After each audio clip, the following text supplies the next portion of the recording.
care package inbound.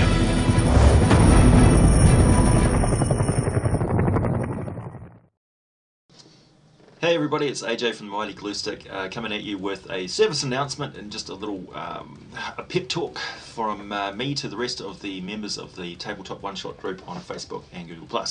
This is my top 10 list of why it's better to run games than it is to play games, because our gaming community really thrives on people who are willing to play games all the time. And the more GMs we have, or beat DMs we have, or flame tenders we have willing to start up games, the more active gaming we have and the more active our group becomes. So, number one, you get all the action. In the game, when you're running the game, you're pretty much talking all the times that the players aren't talking. And sometimes it's good to just sit back and let them ramble on, but for the most part you're going to be doing a lot of the grunt work and indulging your fantasy and getting all the fun parts of speaking what the scene is and what all the interactions and things are, what the reactions from NPCs and things are. Two, you get to play all those NPCs. You get to indulge all of your voice acting skills, all your extrovertism, all your many years of watching TV and movies and things, and you'll dredge up every single character voice you've ever come up with. Or you just get to basically interact with the players on every decision that they make that's not involving themselves and themselves. Three, you get to paint the scene. You get to talk and describe everything that's going on. So the better you get, the more you do that, the better you get at it. And this will also, if you're playing in games too, your hours and hours of DMing will really lend itself to making you a more dynamic player as well, because you get what DMs are on about. So you get, the better you are able to describe a scene, the more you will draw in those players and you can feel it. And it's a really rewarding sensation when everybody's reacting to things that you're just talked into existence. Four, you get to make friends. Running games makes you very fast friends because they are listening to you for a good 2 or 3 hours or so, and they are stepping inside your head and you're stepping inside of theirs. Running games, you get to interact with people who really respect your ability to run a game.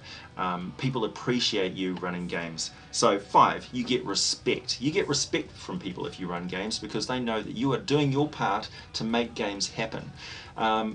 A lot of the time people will say that, you know, running games is a lot of admin work and preparation, It's really a lot more fun than people let on sometimes. Yeah, you get a lot more respect from people when you run games, and when you're known as somebody that runs games, you have a community voice which does have more weight. 6, you have the authority. You call the shots in the game. So if there are arguments or contentions and things like that, there is an expectation that as the DM you can occasionally put the foot down gently and just stop it on its tracks, because people don't want to be somebody who antagonizes a DM, because antagonizing DMs gets you out uninvited from games and generally grinds the community involvement that you have to a halt. So yeah, if you're doing it with respect to the players and you're just doing it so that everybody has fun and the game progresses, then yeah, having that authority, it is vested in you by the players. You don't have it by right, you have it just as an expectation for the game to continue, but it is a good feeling when occasionally you get to put your foot down. 7, you get to indulge fantasy. So your mind is unleashed as a dungeon master, and you get to create all of those scenarios from movies and TV shows and things like that. Anything that you can think of that you can speak into existence that makes some sort of logical, consistent sense in the world that you're creating, you can do. And it's a liberating experience to be able to do that. 8, you get your stories.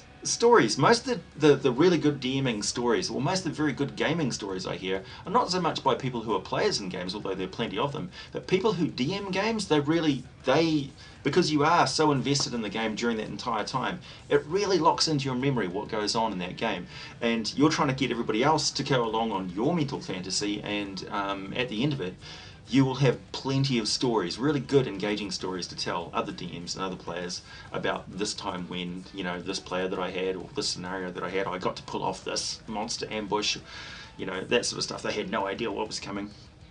9, you have a game wherever you want it, or whenever you want it.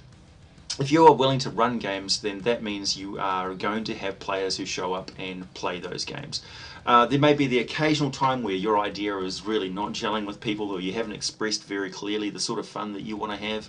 But generally speaking, if you've pitched a good pitch for your game, you will have players, and so you can game pretty much whenever you are ready and wanting to.